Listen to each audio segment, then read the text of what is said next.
দাড়িতে কাটিং করে ডিজাইন করা যাবে কিনা? দাড়িতে কাটিং করে ডিজাইন করা বলতে যদি বুঝান ওই যে ফ্রেঞ্চ কাট এটা সেটা, তাহলে এটা দাড়ির সাথে একটা তামাশা এবং মশকরা করা। নবী করিম সাল্লাল্লাহু আলাইহি সাল্লাম বলেছেন, আফুল্লুহা, তোমরা দাড়িকে লম্বা করো, আর খুল্লুহা, দাড়িকে ছেড়ে দাও। পরিষ্কার নির্দেশ নবীজির।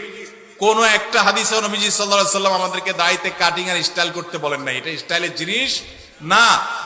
যারা দাড়ি রাখতে ইতস্তত বোধ করেন তাদেরকে বিনয়ের সাথে বলতে চাই, এটা পুরুষত্বের মার্কা।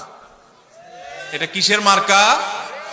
আল্লাহ নারীর শরীরে যা যা দিয়েছেন, নখ আপনারটা বাড়ে, মহিলাদেরটাও বাড়ে।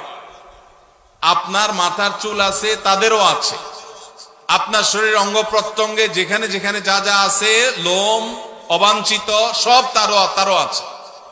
শুধু দুইটা জিনিস, দাড়ি আর গোপ, এগুলো নারীকে আল্লাহ দেন না, আল্লাহ আপনাকে দিয়েছেন। এর জন্য গোপটা ছোট ছোট রাখা আর দাড়ি লম্বা রাখা, এটা পুরুষত্বের আলামত।